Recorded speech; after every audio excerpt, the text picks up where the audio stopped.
What is going on? It is Alex coming back at you with another video, and today we are going to be doing our mock draft 1.0. If you are new, feel free to stick around, like, comment, subscribe. You guys know how to do YouTube. We are on the road to 10K. We're going to be doing a mock draft every single week, so if you guys like that, feel free to stick around, and guess what?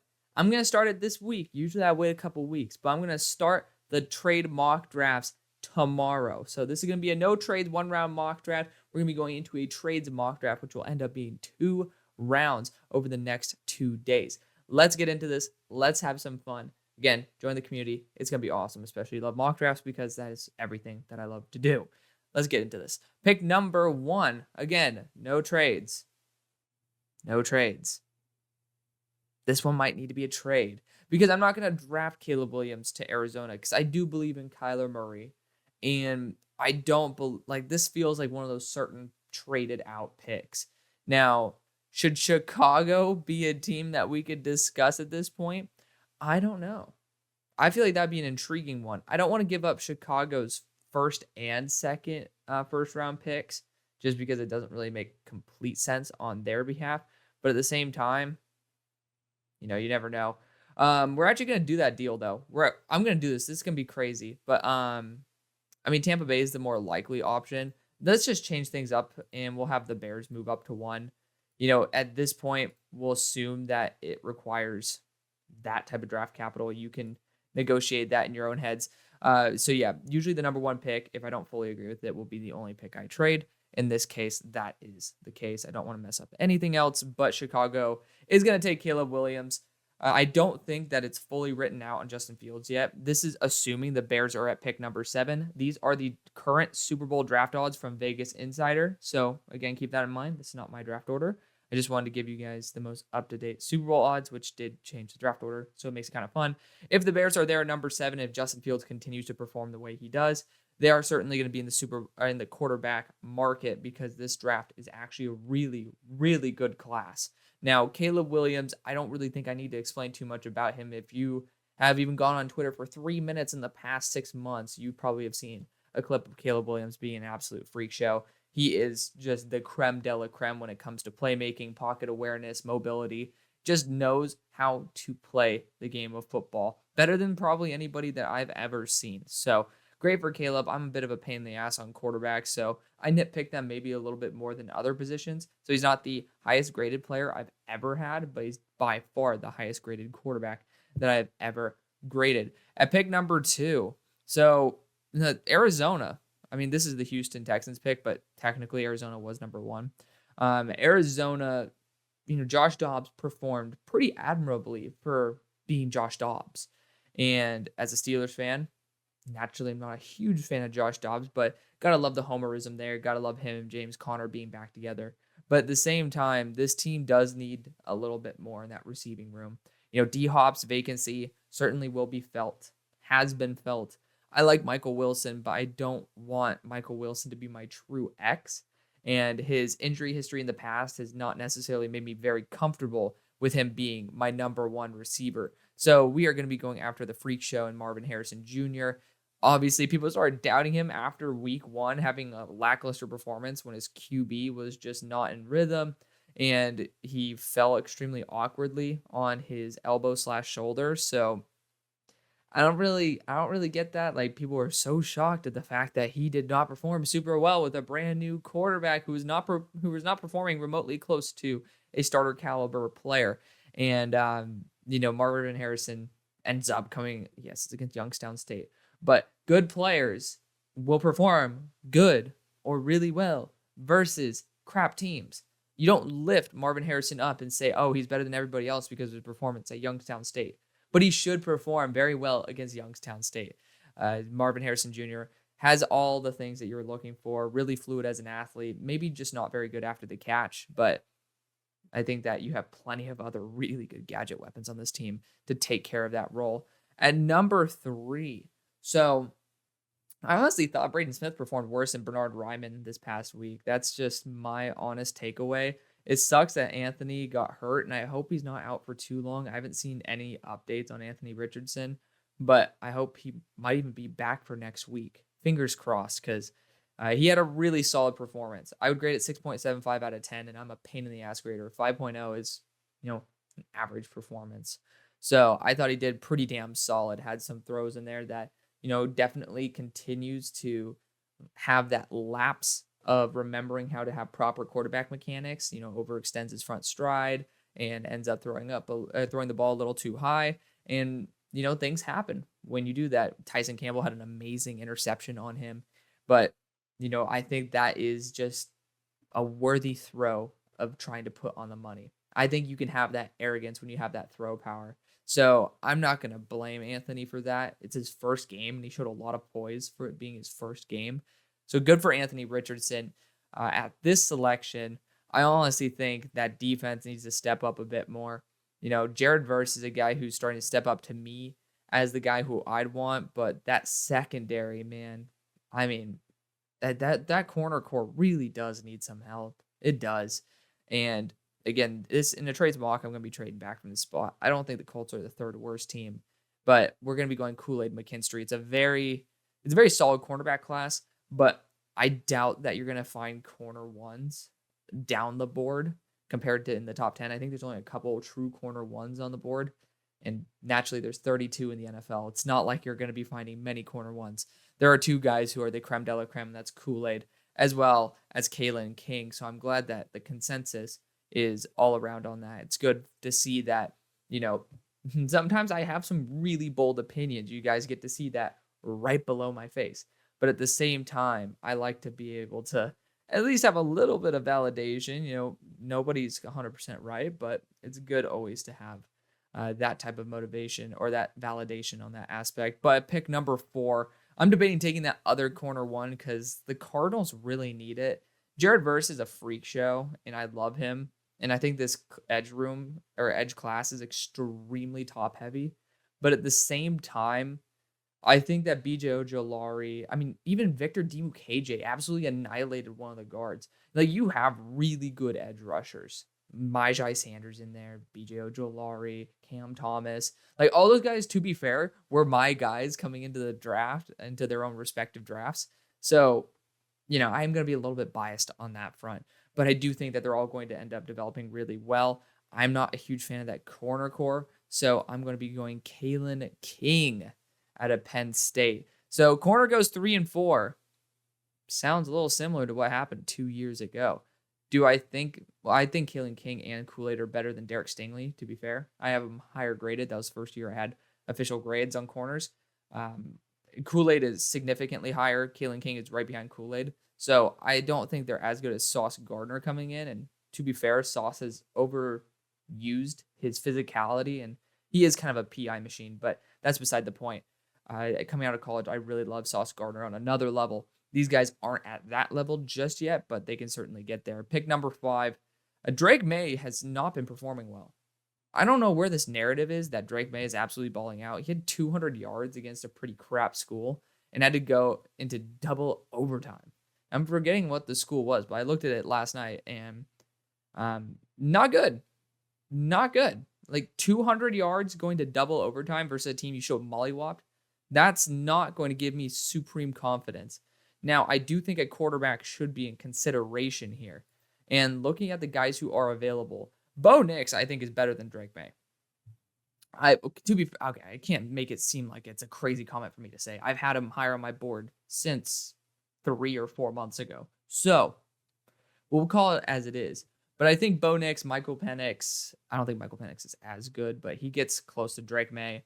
Of course, y'all know my love for Joe Milton. I think that he is just a special, special talent. But Bo Nix is going to be definitely on the short list, even though he went down to the wire versus Texas Tech. But Tech, to be fair, they did a pretty damn good job. I'm going to debate going Joe Milton here, but for realism's sake, because everybody wants to stroke the worm of Drake May, we're going to continue it. I don't think he's as good as the other quarterbacks. I just don't have that love for him that I really want. And every time I watch him, I just want to love him so much. And I can't. But I blend my board with realism. If you want a completely my board mock draft, feel free to request that down in the comment section below. I always love being able to make mock drafts like that. But I do want to give you guys a representative point of view of what the community thinks, but then also I want to put my own twist on it.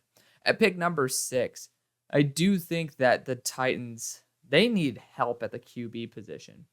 I really want Will Levis to step into that role. I don't know if they're at number 6. If they're at number 6, especially the way Tannehill played, he should have thrown 5 picks. He threw 3. Will Levis would have been playing, and they're probably going to still be at 6. I don't think the quarterback position is one where you just, say, all right, well, we're just going to continue developing guys who aren't working. It's one of those spots where you can continue throwing, shit at the wall and see what sticks. And I think Joe Milton's that guy. I really do. What they are truly lacking is that big play ability. And I don't think that Tannehill has the arm strength for it. I think Joe Milton is supreme compared to Will Levis. They're grade-wise. Will Levis was, I believe, 70, and maybe might have been 71. Joe Milton is in that 76 to 77 range. So a significant jump. Has better arm strength, even though Will had a good arm.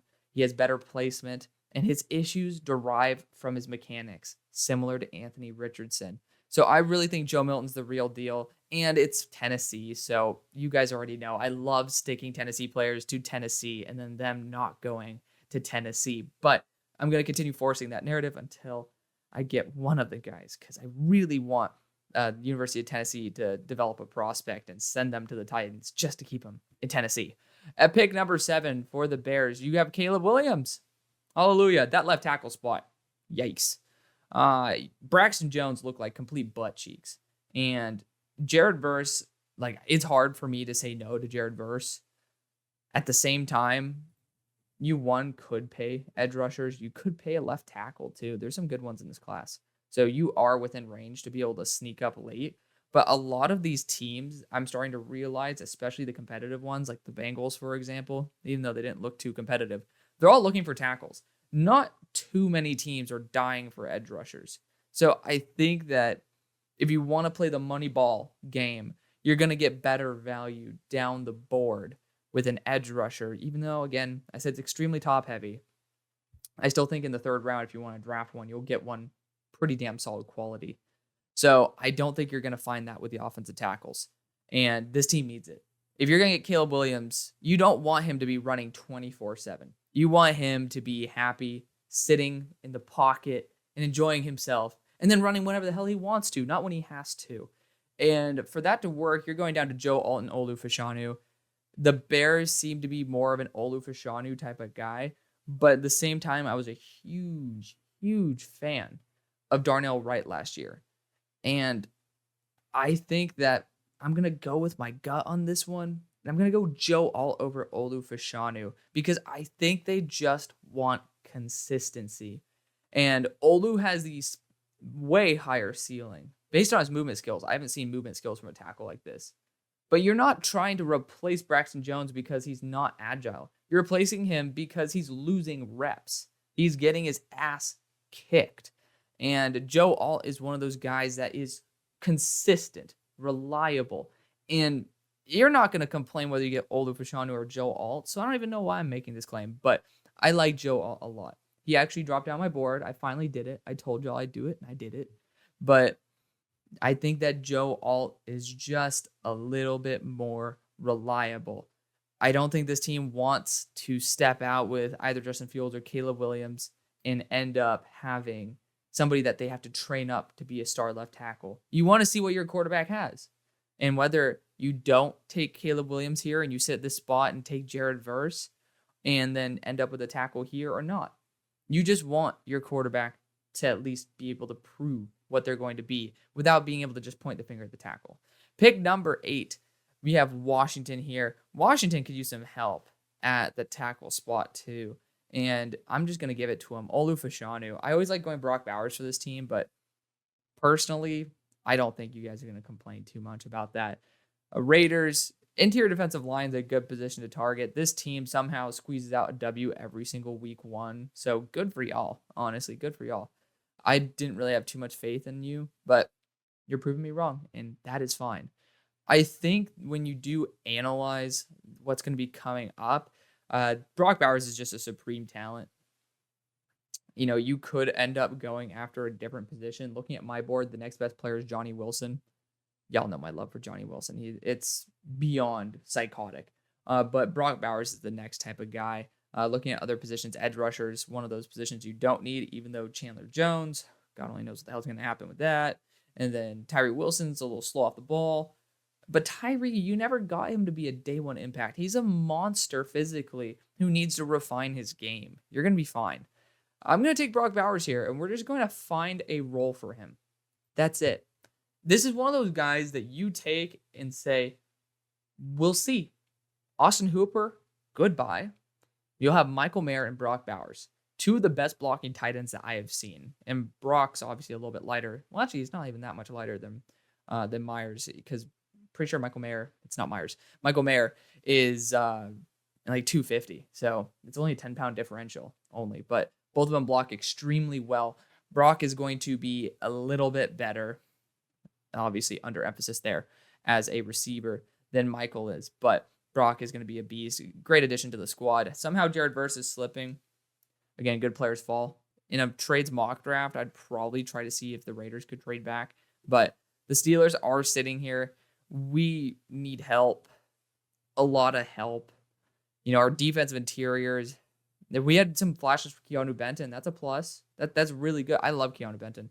We just ended up not playing our rookies as starters. Like, we naturally were not good enough last year.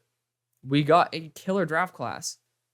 Test them out. We sucked in the first quarter, then just start putting in some of our rookies saying, hey, you know, we're sucking right now. You're going to be an improvement, or at the very minimum, you're not going to make us worse. A really shit roster management by the Steelers there. And it's kind of a shame to be a Steelers fan. But, you know, thinking about it, I think the offensive scheme needs help. But the offensive line needs help too. And I'm going to go Amarius Mims here to pair up with Braxton Jones, who should eventually start. He actually got some reps in there at the end, but I mean, whoop-de-fucking-do. We were already down 23 points, and we hadn't done anything since the last drive of the second. Now we're going to get the better tackle from Georgia in Amarius Mims. Pick number 11 for LA. Y'all look damn good. I don't know how it happens. Y'all know, you guys are just like, well, can't really say the Titans because the Titans are now kind of crap, but back when Tannehill was serviceable. So it's y'all, the Titans, just somehow find a way to really screw me over, because I look at your roster and it's just not as good as how you perform on the field. So good for y'all. Good for y'all. You're doing a great job, and you have Jared Verse here. So I'm going to take the superstar. Don't think I need to explain that too much. Pick number 12 for the Patriots. Did a really good job as well. We're down to the wire with the Eagles, and that's really tough to do without Owenu and Cole Strange. So again, you have my respect. Props to y'all. Now, looking at good positions for you, I mean, to be fair, this is just not a team that needs a ton. I would look at that receiving position. I still think you could get some upgrades here and there. And you got Keon Coleman and Emeka Ibuka. I feel like if Juju is able to stay healthy, caveat if, then I think the best option would be Keon Coleman here, because I'm not a huge fan of Devontae Parker down the line. I think Keon Coleman could be the much better X receiver. And I think Emeka Ibuka might be a little bit too similar to the role that you would have Juju Smith-Schuster in. So I'm going to go Keon Coleman here out of Florida State. He's a supreme beast on the field. Love that hurdle that he showed, that elusiveness. You guys have, again, if you've been on Twitter for like 3 minutes, you've seen Caleb Williams highlights and then Keon Coleman. This guy's a freak show. I was very excited for him to go to Florida State and pair up with Johnny Wilson. And speaking of a team that could use him, the Giants, man. I mean, I'll talk about Evan Neal because he was my number 2 player in a couple years ago. Or was that last year's draft? Who knows? It's been a minute since we've talked about Evan Neal. But he was really bad at Alabama starting out as a right tackle. It took him to the end of the year where he really started to hit that hockey stick growth curve. So he definitely wasn't his best self as a right tackle. He ended up getting much, much better as a left. And I'm genuinely worried that he's not built to be a right tackle in the NFL. I'm genuinely worried that he's going to end up going to another team and being a really good left tackle. That's where he belongs. He was a star at left tackle. He was a rising star at right tackle. Rising stars don't always work, especially when they have a year at left tackle where they got good and then they get moved back to right. He needs a lot of time to develop. Obviously, going week one against Dorrance, well, to be fair, Dorrance Armstrong's not great, but Micah Parsons certainly going to mess you up. It is a little bit concerning how he is losing to Dorrance Armstrong, but I'm going to say pray that that hockey stick growth curve starts to come because I saw it over a season with Alabama. To be fair, he hasn't even had really a full season with New York. So don't call it quits just yet. He has unbelievable athleticism, great size. He just needs a lot more refinement because he's going again back to a position that is not native to him. And Penei Sewell is a weird guy because Penei was a beast, but he was the only guy who ever graded out better than Evan Neal, or to me, was better than Evan Neal. Pick number 13, though. This team needs help. They do. And, it's Emeka Egbuka or Johnny Wilson. I don't think it really matters which one is which because I love Emeka so much and I always take Johnny Wilson to y'all. We'll go Emeka here. But you need help in that receiving core with a bigger threat because you're seeing guys like Trevon Diggs and Stephon Gilmore get their way. And I want someone who's 200, 210 pounds and uses that frame up to like 230-pound level receiver frame for Emeka Egbuka because he really does use his physicality closer to Johnny Wilson than probably to a guy like Malik Neighbors. So at pick number 14 for the Broncos, embarrassing loss to a team we just mentioned earlier in the Raiders. Just weird because Russ had his moments. You could definitely see that. But this team needs just a little bit more pop. And I'm debating whether I would even venture into that quarterback realm. The defense played fine. A lot of PIs. And they were PIs. Don't try to say they weren't. They were PIs. I do think Mathis needs to be replaced. And looking at guys who'd be good for that, Denzel Burke, I would love here. Jason Marshall, Kamari Lassiter. Like, those are dudes who would fit this system pretty damn well. I don't believe I have another corner in my top 32. I have Denzel Burke besides Denzel Burke. So I'm going to go Denzel. I do think he's going to get better and better. And we'll see against top tier talent what happens to him. Him being ranked 122 is complete crap. But this team needs some infusion of youth. You could go offensive tackle here, but I'm going to go Denzel Burke because I think you want to build a foundation of the defense and continue to be dominant on that side. I don't think Mathis is your dude for the long run. And Denzel Burke has a lot of really good traits that you could be looking for. Pick number 15 for Minnesota. This is going to be a QB selection. Even though, to be fair, I'm not crapping on Kirk Cousins. He honestly had a really good week. I think it was 75% completion percentage. And that is really good. The problem is he didn't make the throws at the right time. He had his 25% of slip-ups at the worst times possible. So I have to say that also throwing a red zone interception, if I'm not mistaken, was a no-go. You don't really throw red zone picks unless you're going to be Tua and just absolutely shellac everybody later on. But I think this team needs a good QB. Bo Nix is going to be great. I'm going to opt for Michael Penix because it's my dream fit. He's a beast. I do like Michael Penix. He has moved up my board definitely noticeably because I did actually change my quarterback grading system because I was giving quarterbacks too many free points. So I wanted to reweight it to give kudos to talent over pure health.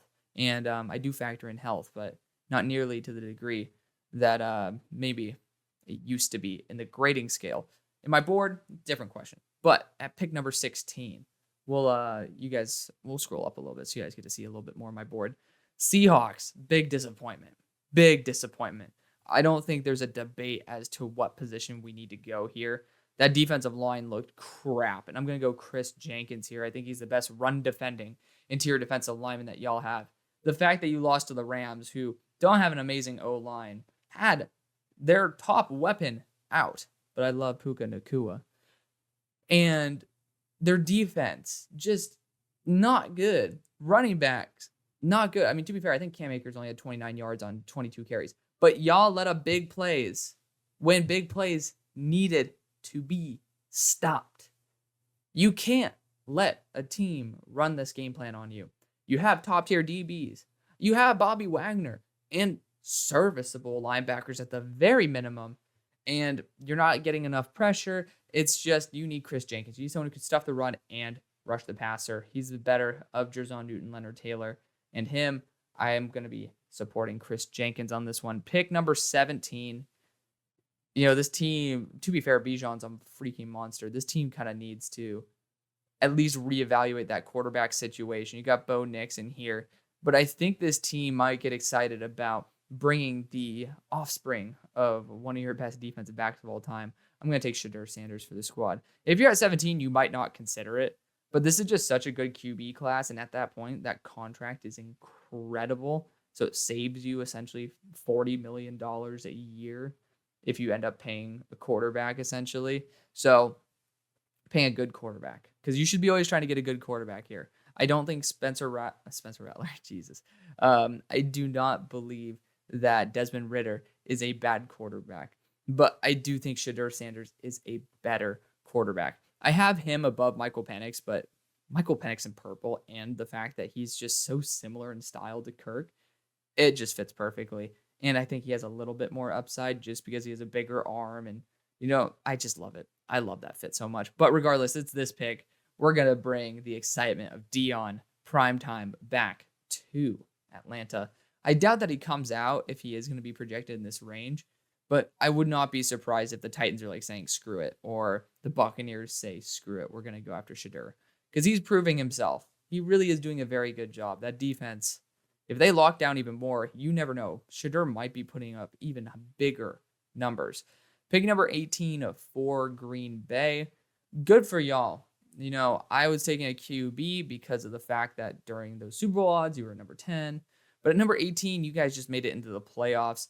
I don't see that much this team honestly needs because, again, it is what it is. I do think that left tackle spot, y'all get pissed when I take a left tackle now, but it's not a bad position to go. To be fair, I'm not even, I just realized this. I took all of the top left tackles. So, okay, fair. We don't need to take a left tackle at this point. But the defense is pretty damn solid. I do think safety is a good position to go. Newbin's a fun one, but I did not want to go into your offensive lineman. I'm going to go Cooper DeJean here because he's a really good ball hawk. We're going to rewrite the Iowa narrative because I know that, why am I forgetting the kid's name? The interception leader from Iowa that you guys got a couple years ago in the second round. He's obviously no longer with the team, but we're going to rewrite that narrative with a supreme beast who will end up being a safety most likely for y'all in Cooper DeJean. Really good run support. Very fun player to watch. Pick number 19. New Orleans, you guys gave a massive contract to a replacement level guard in Cesar Ruiz. Not great, but, it is what it is. I'm not a supporter of it, but you have Johnny Wilson here, and I'm just going to give Derek Carr the weapons he needs. There you go. Now you have Johnny Wilson, and then you have Chris Olave, and then you have Michael Thomas. That's a really well-bound receiver core. Very balanced as well. Then you got number 20, the Jaguars. Trevor had some incredible plays there. Honestly, some of the tightest throws I've ever seen. He ended up playing like, I can't even describe it. He is on MVP level. To be fair, it's against that Colts secondary, but I do think that this is a team that is understanding what its limits are, and they're using it very well. Getting that dub, of course, is a good thing, even though, the Colts were knocking. They were knocking on that door, but the Jaguars still look phenomenal. For me, you could end up looking at some edge rushing positions and such. Linebacker, no, that was what closed out the game, so good for y'all. But a lot of people talked about safety, could end up going that route. I need to review your safety room to be 100% fair. That left tackle spot looks bad, though. Walker Little looked bad. He did. I saw a lot of reps that he just did not play well. And you have Cam Robinson coming back, but he's not going to be there forever either. And we already got rid of the left tackles, to be fair. But, man, it's a pain. It really is a pain to watch. But I do think that going after offensive linemen is a good way to go. And I'm going to go after my number 10 overall player in the class, Christian Haynes, who I think is an absolute monstrosity. Best athlete as a guard that I've studied. And just overall looks way more polished than I expected, even against guys like Chris Jenkins, who I've already drafted. Pick number 21 for the Texans. So, not necessarily the best start to the year, but not the worst. Honestly, not the worst. Looked better than the preseason. I do think wide receiver is not a bad position to target. Troy Franklin. I love Troy Franklin. There's a couple other guys. We'll see if they're actually in here because I've actually crapped on Jacob Cowing, and he ended up being my number 6 receiver. And it's just, when you watch all 22, it's just a completely different game. So that's why I'm always willing to be honest with y'all about what I've seen. I do think that you could end up going that route, but I'm going to go back to the defensive interior with Leonard Taylor just because his ceiling is just a bit too high to pass on for D'Amico Ryans. Pick number 22, Jerson Newton, probably the best pick that you can make here. Defensive back, not out of the question, but tight end also in the question. We're going to go Jerson Newton, though, just because I think that's just the lock for the Chargers. There's not good enough tight ends at pick number 22. Pick number 23, the team that just beat the Chargers. Good game, honestly. It's almost a classic. I think that the Chargers, they could look for offensive line as well, but it is what it is. Speaking of a team that should be looking for offensive line but might not need to, is y'all. I mean, you guys did a good job without Terran Armstead. But I'm going to still get Kingsley Suamataia. Tyler Guyton's a sneaky option for sure. I do like Tyler Guyton a bit. But Kingsley, he's going to be a consistent tackle. You want to secure that right side for the long haul.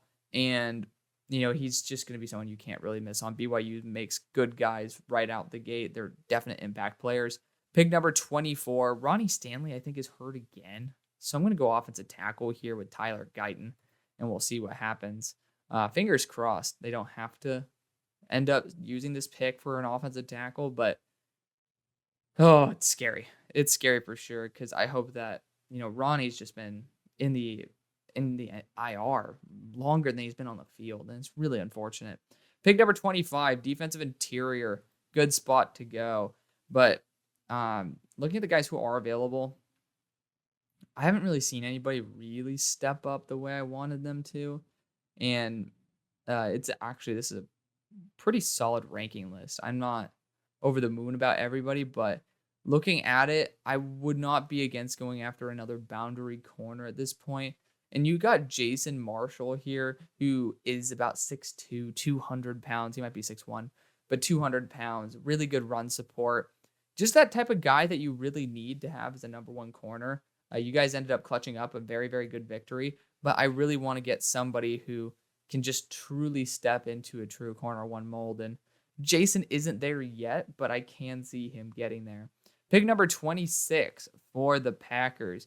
Already addressed that safety position of Cooper DeJean. Again, I hate drafting for this team because you don't need that much. Looking at other positions, I might even go another safety spot with Cameron Kitchens just because the value is so good. Receiver, you don't really need it. I don't really think anybody's going to necessarily upgrade you.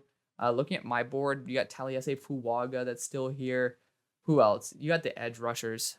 So even though my top tier edge rushers have slipped, it's not out of the question that teams would be worried about Dallas Turner at his size. Braylon Trice has had a lackluster start to the year. So it's not out of the question that these guys could be much higher, but it's not out of the question these guys could be here at this point. Dallas Turner might not be a bad option as a linebacker player. I'm going to look at that corner room, and I'm going to get some extra depth, though. We're going to end up getting Kamari Lassiter here, who's probably going to run the 4-2s, but Again, this team doesn't need much. If you're going to end up keeping Jordan Love, then you're not going to spend it on a running back. And, Kamari this is a good spot for Kamari. Pick number 27, another team that doesn't need edge rushers. You got to be kidding me. This team needs offensive line help, though, like a mother trucker. And there's one dude who's really left that I trust to be a tackle, and that's J.C. Latham. Joe had an awful day. I don't know why they're still 27 based on the Super Bowl odds, but is what it is. Cowboys looked absolutely dominant. I do think the tight end room could improve. Do I think any of these guys are going to improve it? Probably not. Jatavian maybe, but I personally would just hold out on that one. You could go interior offensive line here. You might as well kick out Tyler Smith, the tackle, if you end up seeing Tyron Smith retire.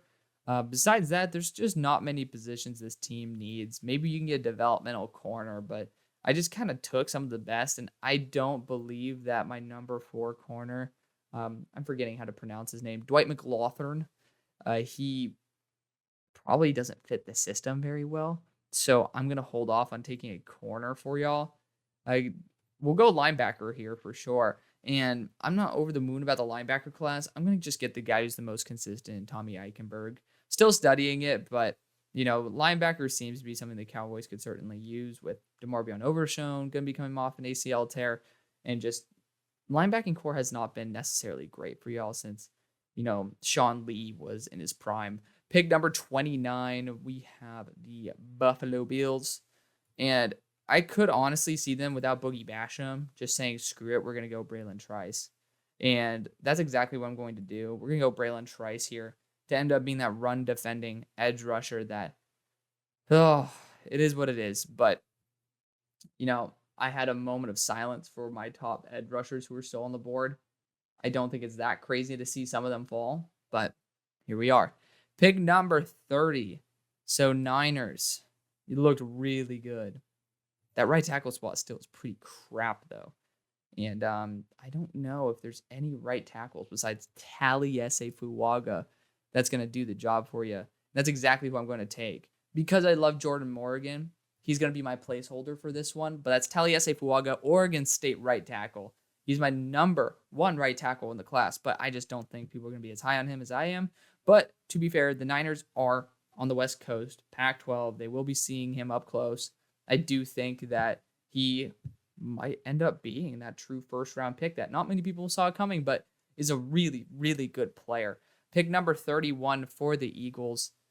I would love to go after, Tallis Turner here. Because, again, he's my number 1 edge rusher.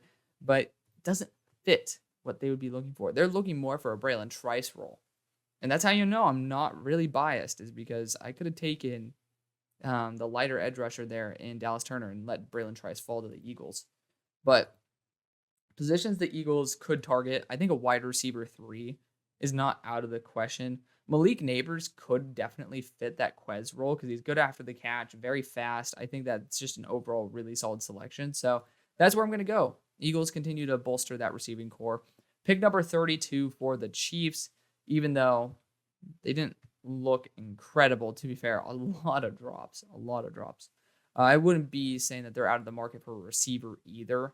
I think wide receiver is not a bad selection. Troy Franklin could be a very good one. I think down the board, if you want to get some good value, Brew McCoy, excellent. Jacob Cowing just doesn't really fit what you would be looking for in a larger receiver. Antoine Wells would be a freak in this system. Get him the ball. This dude's like a running back. Not a huge fan of Malachi Corley, especially at this point, but defensive interior is a must. It is a must. And whether you go after some of these other high upside players or not is up to you. I'm going to test it out. We're going to go Mason Smith here, who's a 300-pound at 6'6" edge rusher who's being moved to the defensive interior after an ACL tear. Still an incredible player, but that is going to be the draft. Thank you so much for watching. Join the community as always. See you on the far side. Peace.